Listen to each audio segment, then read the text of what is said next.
Chapter 2: Shadows in the Undergrowth.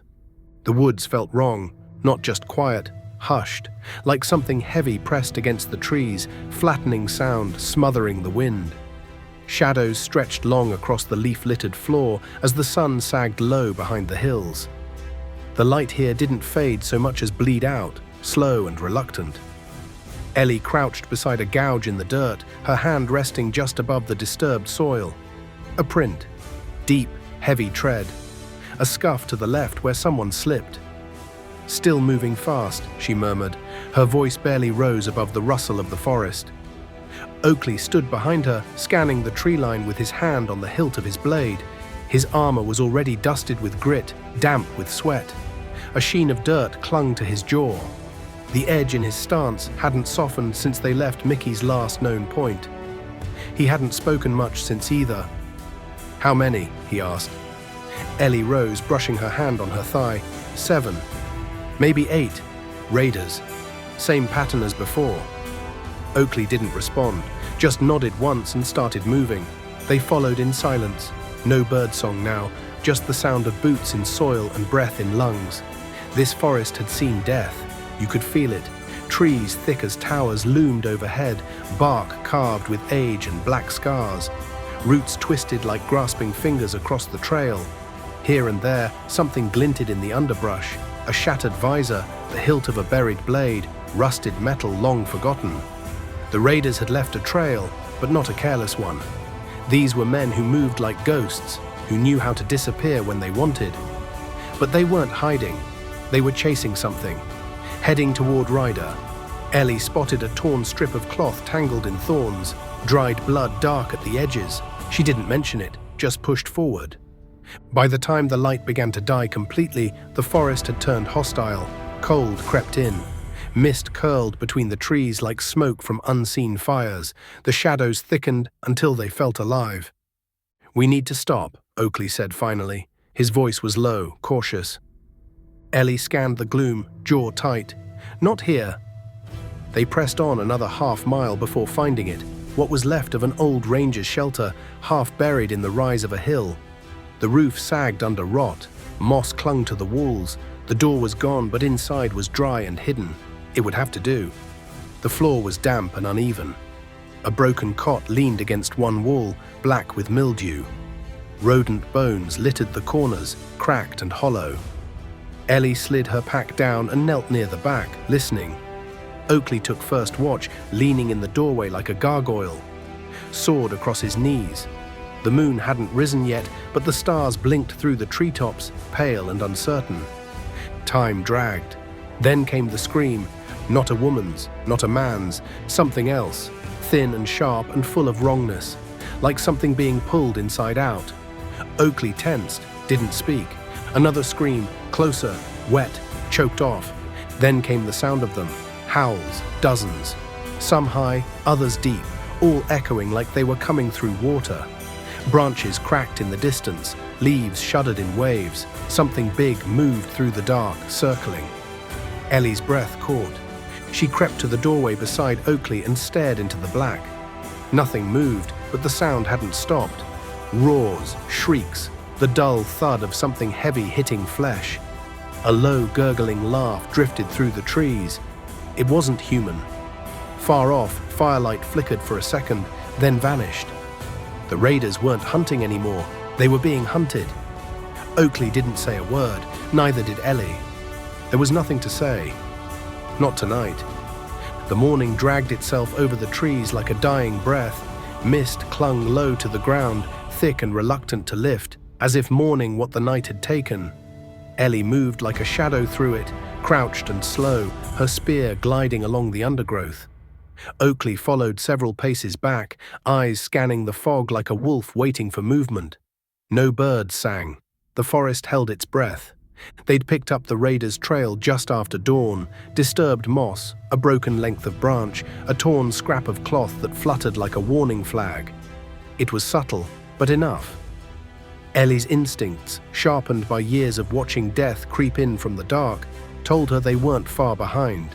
But something was wrong. The trail stuttered. At times, it looked like the raiders had veered wildly, doubling back or splitting off, like panic had driven them instead of purpose. "Something spooked them," Ellie whispered without turning. Oakley didn't answer. He didn't need to. His sword was already in hand. The sun, weak and colorless, filtered through the tall ruins ahead, columns strangled in vines, their broken tops barely visible through the mist. Nature had swallowed whatever this place had once been. They passed beneath the cracked archways in silence, boots muffled by moss, until the tracks became chaotic. Scattered prints, long drag marks, blood sprayed like a fan across the ferns. Then the stench hit. They found the first body face down in a shallow stream, its arm half torn off, and the back of the skull crushed. Another lay twisted near a fallen log, entrails trailing behind like a grotesque red rope. "Day demons didn't do this," Oakley said quietly. "No," Ellie murmured. "Too much force, too much precision." They moved slower now, as if sound alone might wake the thing that did this. Trees creaked, leaves fell. The world was hushed. Eventually, the trail led them to a small clearing. There, against the base of a massive tree, slumped a figure in cracked leather armor, chest heaving in short, rattled breaths. One leg was bent wrong, bone piercing through flesh. Blood soaked the ground beneath him, turning the roots dark. His head lolled forward, but he was still alive. At his side lay the corpse of a night demon. Its black skin was torn open, ribs cracked from some brutal impact, and the pulsing blue spot on its chest had been pierced with what looked like a broken piece of a steel pole. The eyes were open, glassy, lifeless. Even in death, it looked ready to kill. The man groaned, his voice little more than a gargle. Ellie stepped forward, her face hard. "What happened?" He looked up at her slowly, lips trembling, blood bubbling between his teeth. It came out of nowhere," he choked. "We didn't hear it, just screaming. Then shadows. It tore through us like we were nothing." Oakley moved to stand beside Ellie, eyes on the dead creature. The raider coughed, and a line of red ran down his chin. "It wasn't hunting. It was chasing something. It didn't even stop for us at first, like we were in the way." His fingers trembled, trying to grip something in the dirt. Ellie crouched in front of him, voice like cold iron. "Where were you going?" The man's eyes rolled back. His chest rattled once, twice. Then he was still. Silence returned to the clearing. Oakley scanned the trees. "If that wasn't the only one, we'll need to move before dark." Ellie stood slowly, casting one last glance at the demon's corpse. "It wasn't hunting them," she echoed, a whisper to herself. "It was chasing." She didn't say what they were both thinking. Something had stirred the night, and whatever it was ahead of them. The morning light hadn't yet broken fully through the clouds when Mickey turned to face the caravanners, his eyes scanning the tree line like something might leap from it any second. "We're cutting the trip short," he said. "Pack up. We're heading back to Terminus." There was a moment of hesitation. Some of them looked around at the half-emptied supply crates and scattered sleeping gear. One of the older men, a lean, wiry type with a long coat stitched together from old fabric, frowned. "But we haven't—" "I said we're leaving." Mickey's voice cut through the morning air like a blade. He wasn't shouting, but the edge in his tone made the man close his mouth and start moving. The others followed suit, wordlessly folding tarps, tying bundles, shouldering what they could carry. No one argued again. Mickey kept watch while they worked, standing still, hand resting lightly on the hilt of his blade. The forest beyond the clearing was quiet, too quiet. No birds, no breeze. Just the occasional rustle of movement that stopped the second he turned his head. He didn't like it. Half an hour later, the caravan was on the road, single file, packs on backs, feet crunching gravel. Mickey walked behind the lead, one hand on the shoulder strap of his gear, the other near his weapon. His breath misted slightly in the cool air. The road ahead twisted between thick clusters of trees. Shadows spilled over the path in long slanted streaks. Every so often, someone would glance over their shoulder at Mickey, looking for reassurance. He didn't give any. He just walked, eyes sharp, ears sharper. A branch snapped somewhere to their right. Mickey froze. The road back to Terminus cut through what had once been farmland. low hills and overgrown fields now choked with wild growth. The sky was grey, with the sun fighting to break through a blanket of clouds. The group moved fast but quiet, packs thrown together in haste, carts creaking under the weight of salvaged gear. Mickey led the way, eyes always on the tree line, every step careful. Something felt wrong. Birds scattered too suddenly. The wind shifted but carried no sound, no insects, no rustle of grazing animals. Just that too deep quiet that only meant one thing: people. "Hold up," Mickey said, raising a fist. The caravanners stopped behind him, heads turning in anxious silence. Then it came, snap, a deliberate crunch of branches from the underbrush. Before anyone could react, they were on them. Scavengers, 8 of them. Filthy, leather and metal patchwork armor, faces smeared with soot and paint, blades in every hand. Rusted machetes, broken axes, sharpened rebar. No words, just a guttural cry as they charged. "Defensive circle," Mickey bellowed, drawing his blade. The caravanners scrambled to form a rough ring, carts pulled close.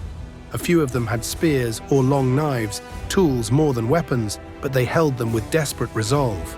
Mickey met the first attacker head-on, ducking under a wild swing and slamming his shoulder into the man's gut. As the scavenger staggered back, Mickey drove his blade clean through his chest, twisted and yanked it free. Another lunged at a boy on the edge of the circle, barely 16, clutching a makeshift spear. Mickey reached him just in time, grabbing the scavenger by the back of the head and slamming it into the side of the cart with a wet crunch.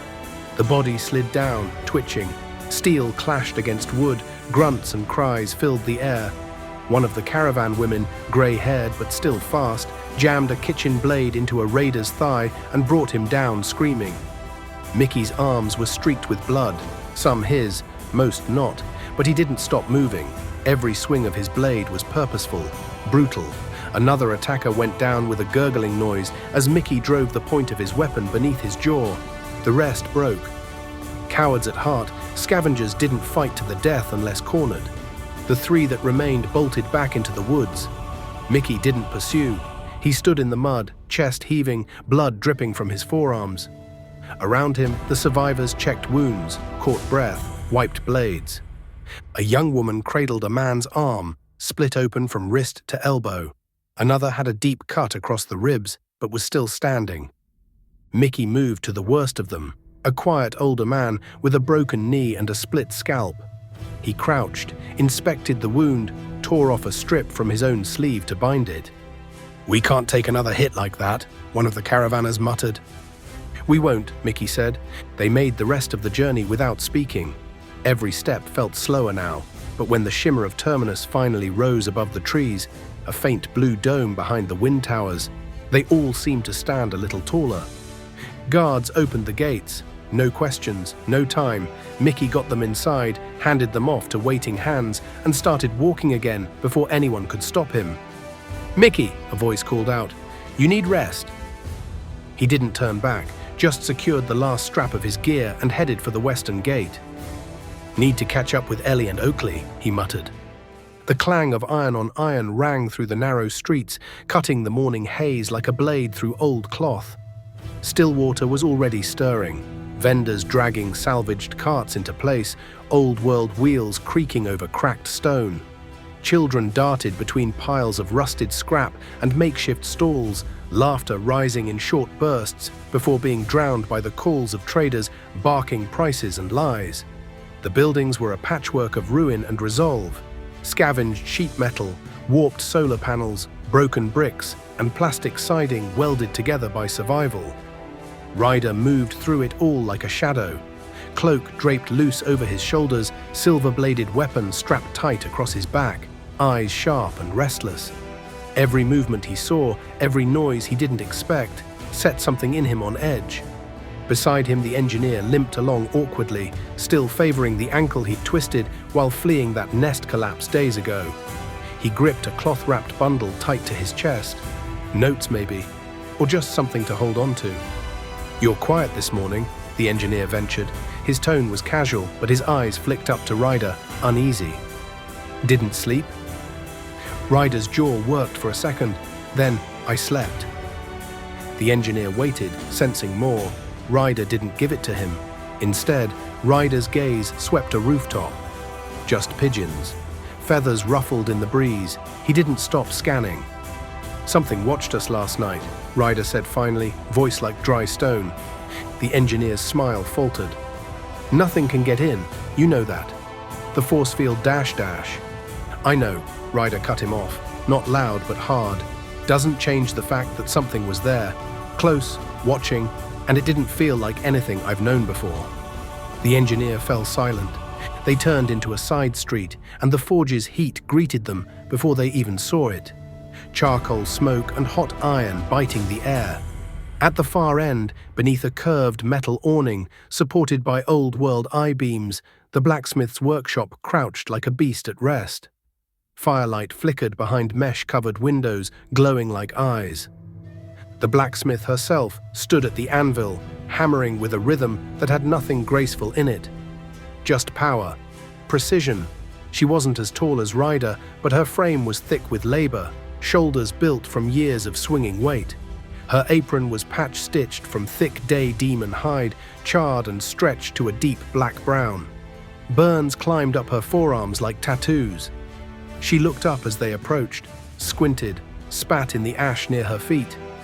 "Thought you'd crawl in later," she said to the engineer. Then her eyes tracked to Ryder.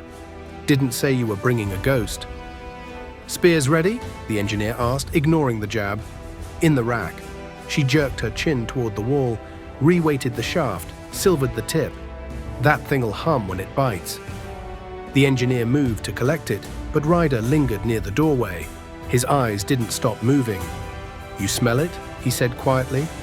The blacksmith raised an eyebrow. "You talking to me, Cloak?" "Something was near the town last night, close to the shield, too close." She paused. "Nothing gets in, you know that." Ryder didn't look at her. Didn't say it did, but it left something behind. That made her straighten. "What kind of something?" "Claw." Ryder's eyes met hers. Bigger than a day demon, skin almost black, but not rotted. And it had blue in it. Not glowing, but close. The blacksmith's lips thinned. "That ain't normal." "No," Ryder said, "it's not." She nodded once, slowly, then went back to her hammering without another word. The anvil rang again, like defiance. The engineer stepped back into the open, spear in hand, testing its balance.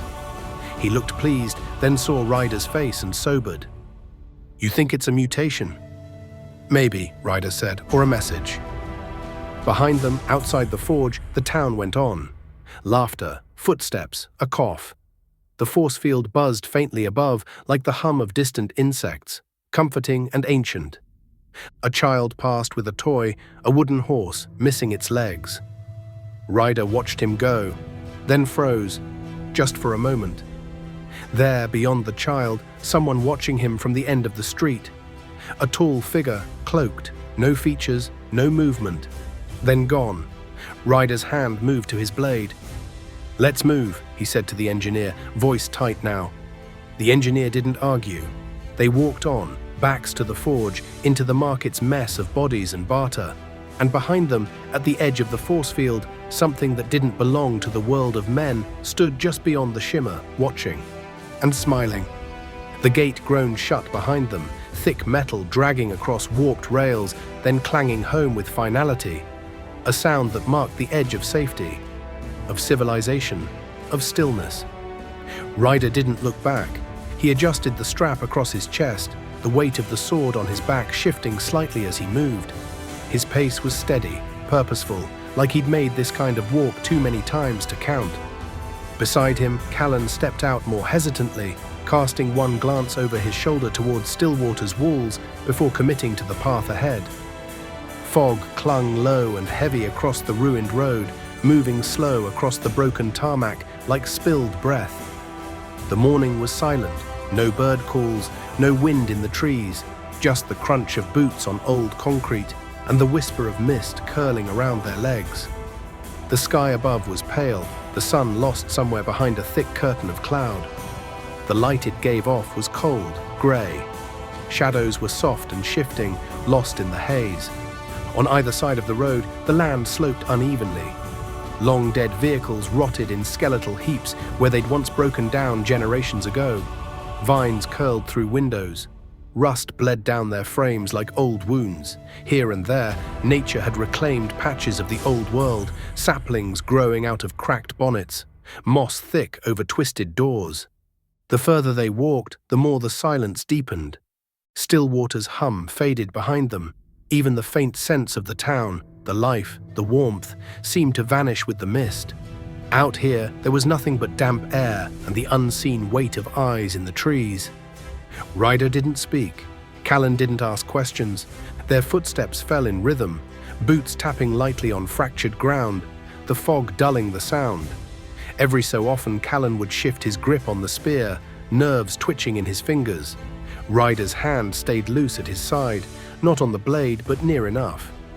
They passed the remains of a fallen sign, long since toppled. The letters had eroded with time, paint flaked off in patches.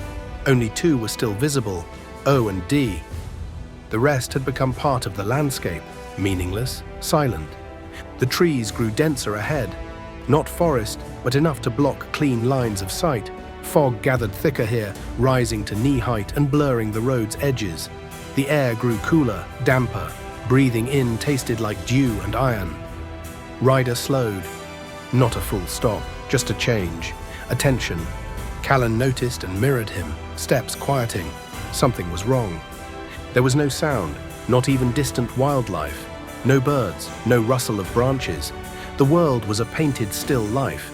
Then, just ahead, the fog moved differently. It shifted with shape, not wind, not natural. Figures emerged, one, then two, then more, silent, deliberate.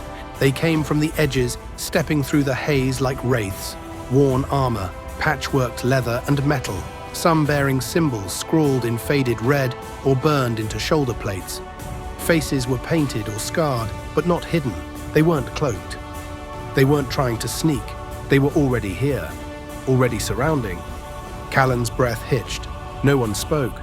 More figures emerged from the back, from the side, through the trees, a wide arc, closing with quiet certainty. Not charging, not posturing, just moving like they'd done this before.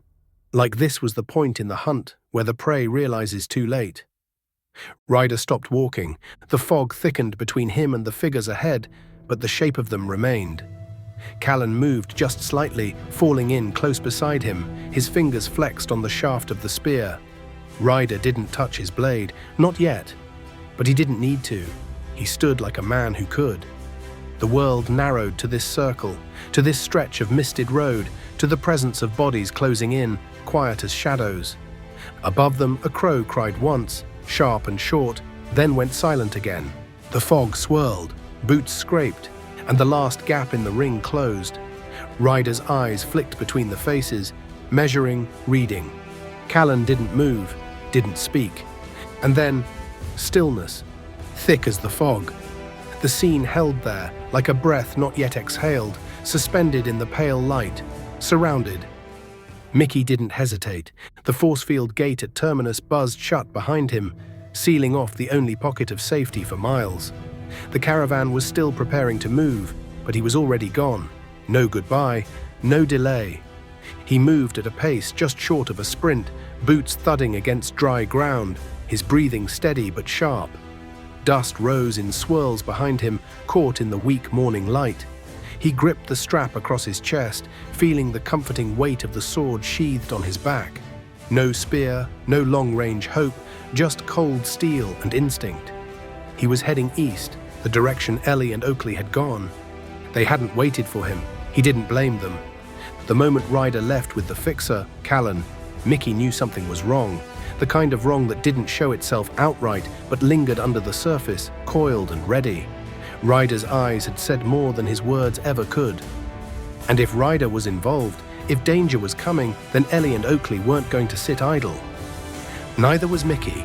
The terrain was sharp, uneven, a patchwork of old cracked road and sun-hardened soil. Scattered weeds broke through like reminders that nature was always pushing back. The sky above was pale and cloudless, but the horizon shimmered faintly, heat or fog, he couldn't tell yet. He followed their tracks as best he could, twin sets of prints close together, moving fast, probably keeping off the road where they could. Smart. The open road was a beacon for raiders and worse. His chest tightened at the thought. Raiders, demons, nightfall. He picked up the pace. The sword across his back shifted with every step, a reassuring weight. Old-world steel, reforged in Stillwater's smithy. He'd taken care of it himself, cleaned, honed, wrapped the hilt in tight leather. It was reliable, unlike the world. Up ahead, the trail curved toward a dip in the terrain, an old drainage route, now mostly dried out. Thorn bushes clawed at the edge, and dead trees leaned like crooked sentries. Mickey slowed, crouched near the edge. More prints, still fresh. A smile tugged at the corner of his mouth. Not joy, just relief. He was close. He stood and scanned the distance, still no sign of them, but they couldn't be far. Maybe another hour, maybe less, if he cut across the gully and climbed the ridge beyond. He set off again, this time angling away from the road entirely. The further he moved from Terminus, the more the world felt alive again. Not in the good way, in the watching way. Bird calls had quieted, wind barely stirred. The air was heavy, like the land was waiting. He didn't stop.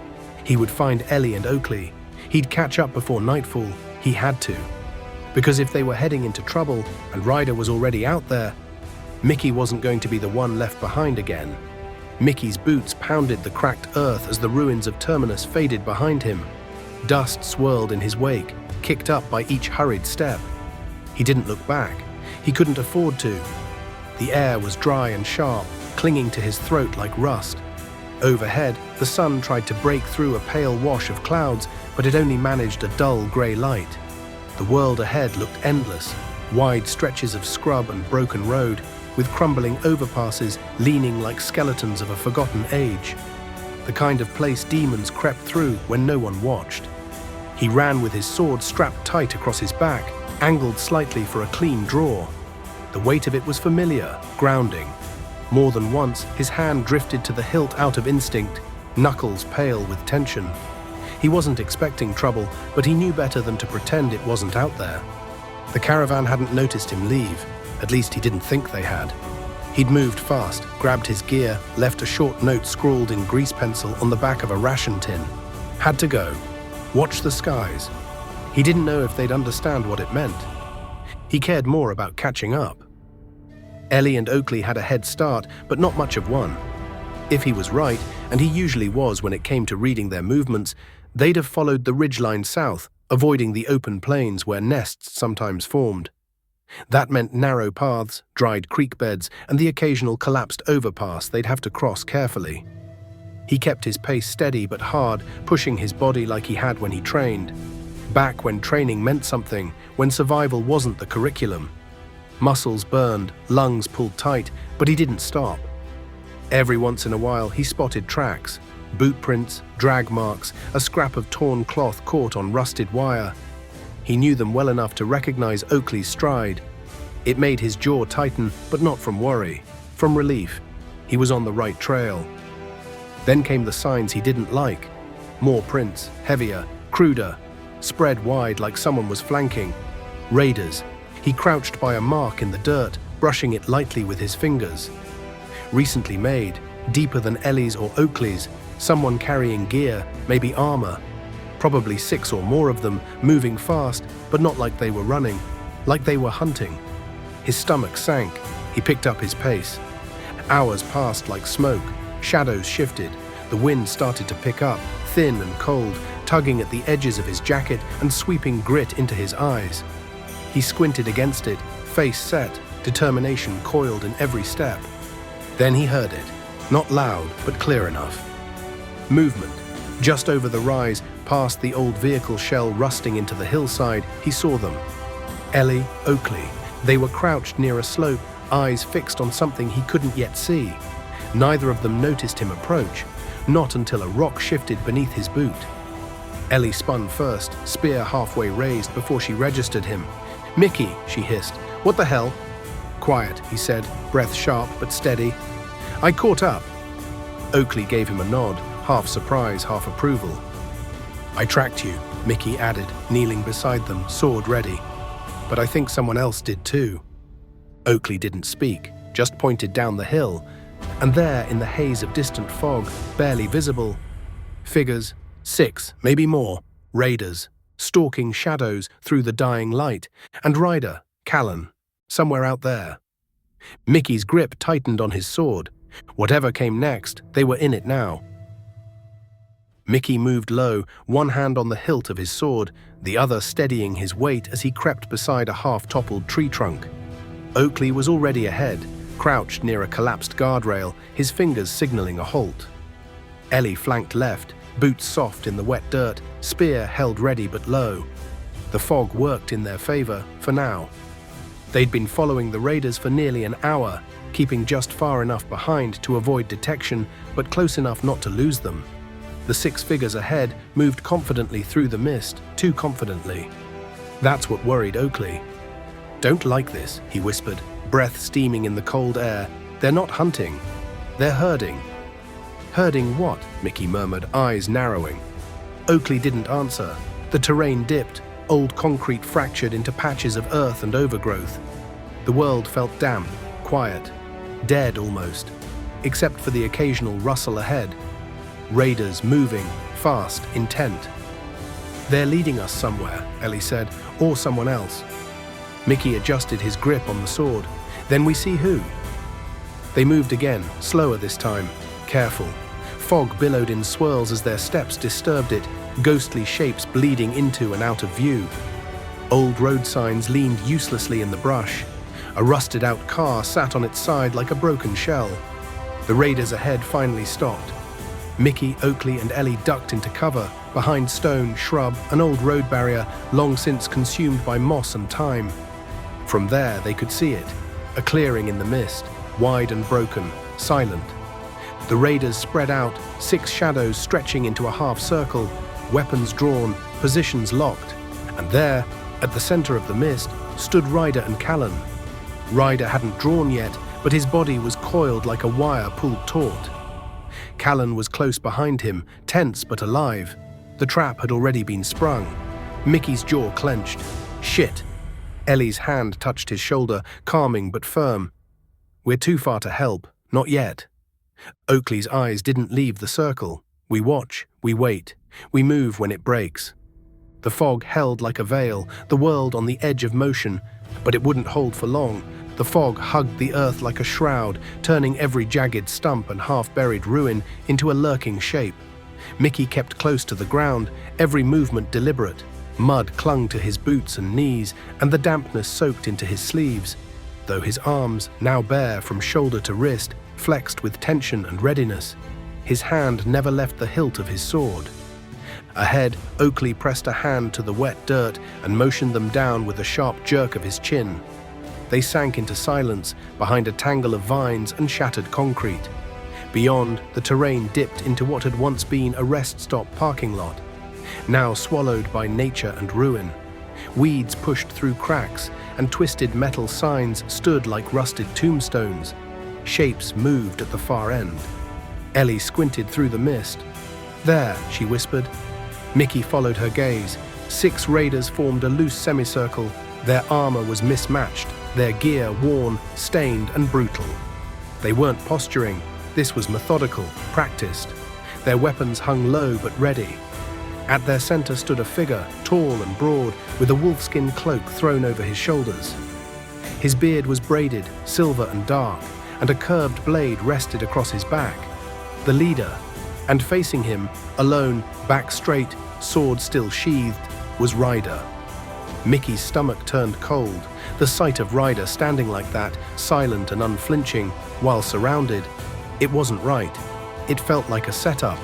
The kind Ryder would walk into, not because he didn't see it, but because he had no choice. Oakley leaned back, his voice barely more than breath. "They're not attacking. Yet." "He's talking to him," Ellie muttered, her brow furrowed. "What's he doing?" From this distance, they couldn't hear the words, but they could see the tension. Ryder hadn't moved once. The raider leader spoke animatedly, pointing once toward the horizon, maybe back the way Ryder had come, then jabbing a finger to his own chest. Ryder tilted his head, a slow gesture, not in submission, but consideration. Calculating. Then a shift. One of the raiders took a step closer. Another raised a hand, subtle, as if waiting for a signal. Oakley hissed, "They're gonna jump him." "No," Mickey said, rising slightly. His voice was a low growl. "We jump first." Ellie's eyes flicked to him. "You sure?" "Yeah." Oakley tightened his grip on the handle of his axe. "Then let's do it." They moved like shadows, loosed from the fog, silent, swift, deadly. The mud no longer slowed them. It launched them forward, swords unsheathed, blades glinting like silver lightning in the dim light. Their muscles burned, lungs filled with cold air, every sound dulled behind the pulse pounding in their ears. The three of them broke from cover with a fury, war cries lost in the crash of boots and steel cutting through the haze. The fog hung low and heavy, curling between the blackened trees and broken concrete like a living thing. Ryder stood in the center of the old road, shoulders squared, eyes fixed on the silhouette ahead. A tall, broad figure with a dozen men loosely spread behind him, half seen through the thick white veil. The raider leader stepped forward, boot leather scraping grit. His face came into focus, sun-cracked, lean, marked by a half-healed scar along his jawline. The kind of face that had seen too much, done worse. He stopped a few paces out of sword range, arms relaxed at his sides but far from empty. A curved blade hung loose in his hand, like it was born there. "You're a hard man to find," the raider said, voice casual, even amused. "Thought maybe you'd gone and died out here." Ryder didn't move, didn't blink. Just the wind between them and the low groan of fog brushing the twisted tree branches. The raider grinned. "But I guess if you died, I wouldn't be getting paid." Still nothing from Ryder, just the sharp cut of his breath, the dull thud of his heart measured and steady. "You know," the man went on, pacing a slow half circle, "you could have made this easier. You left a trail even a half-blind dog could follow. Caravan folks say you're a ghost. Hunters say you're cursed. But I say," he stopped, eyes narrowing, "you're just a man, one my employer wants." Ryder shifted slightly, not in fear, not in doubt, but like a blade tilting in the wind, finding the angle to strike. The raider saw it and chuckled. "Don't get any ideas. I ain't here to throw down with some wasteland legend. I'm just doing my job." His fingers tightened on his hilt. "Your brother wants you back. Didn't say why, didn't care to. Just made one thing clear." He raised his blade slightly, fog glinting along its edge like moonlight. "I can bring you back dead. Or alive." Ryder's silence deepened, but behind his eyes something changed, a shift like storm clouds thickening before the break. The raider looked over his shoulder at his men, gestured without turning his back. "Don't make this harder than it needs to be. We've got numbers. You're one man." Stillness, the kind that drips with something coming, not fear, not retreat. Something else. A sound cut through the fog, not words, not warning. Boots, steel, fury. From the mist behind the raider, three shapes burst forth like wild dogs unleashed, cries drowned in the crash of motion and violence. The leader barely turned before it was on him. Ryder moved then, fast, clean, brutal, his sword sliding free like a whisper of death. The raider's scream was the match. Steel hissed from scabbards, boots pounded wet earth, and Ryder was already moving. A blur of raw muscle and iron will cutting through the white shroud. He met the first attacker head-on, sword raised. The clang of impact echoed through the trees, followed by the sharp, wet crunch of a blade finding flesh. Ryder didn't stop. He pivoted, dragging his sword free from the dying man, and slammed a gauntleted fist into the next raider's face. Bone snapped. The man dropped like a puppet with its strings cut. A third raider lunged from the side. Ryder shifted his footing, letting the blade scrape off his chest plate. He caught the man's arm mid-swing, yanked him forward, and drove his sword hilt first into his throat. The raider gagged, fell, and didn't rise. The fog boiled with motion. From the trees came a sharp whistle. Mickey exploded into the clearing like a thunderclap, slamming his sword through a raider mid-turn. Blood sprayed in an arc, misting the air. "Ryder!" he shouted, eyes scanning the chaos. "6!" Ryder growled. Mickey nodded, already tracking two of them flanking through the mist. Oakley was next, emerging like a shadow, low and fast. He ducked under a swing, slashed upward, then spun and buried his blade into the lower back of another raider. The man howled and fell to his knees. Oakley didn't wait. He kicked him forward and used his body as a shield to charge another. On the far right, Ellie burst into the fray with her spear sweeping in wide, clean arcs. She fought with a cold grace, her strikes surgical, deadly. One raider tried to block. She batted his blade aside and impaled him through the gut. Another came from behind, but she twisted, used her spear's shaft to catch his arm and drove the butt into his nose. He went down hard. Fog lit up with flashes of steel, grunts, screams, and the bone-splintering sounds of combat. Ryder locked blades with the leader. The man was strong, trained. Their swords clashed again and again, each strike ringing out like a bell of war. The raider snarled, "He wanted you broken." Ryder shoved him back with a roar and slammed his elbow into the man's jaw. "No one breaks me," he hissed. Elsewhere, Mickey disarmed one raider and jammed the hilt of his blade into the man's temple. He spun, parried a wild swing, then slashed across his opponent's chest, slicing leather and skin in one brutal cut. The raider collapsed in a heap. Oakley had taken a cut across the arm, but was still standing, blood soaking his sleeve. He drove his knee into a raider's stomach, kicked his leg out from under him, and stabbed down with a final grunt. Ellie moved in beside Ryder, flanking a raider who was trying to get a shot at him. Without a word, she swept low and sliced the man's hamstring. He dropped, screaming. She finished him with a thrust to the throat and moved on. The ground was slick with blood. Fog swirled with heat and breath and steam. Of the 12 raiders, only a few were left, battered, panicked, retreating into the trees. The leader stumbled, blood dripping from his brow, facing Ryder alone. He spat. "It was never just about you. He wants you dead." Ryder stepped forward, but something shifted.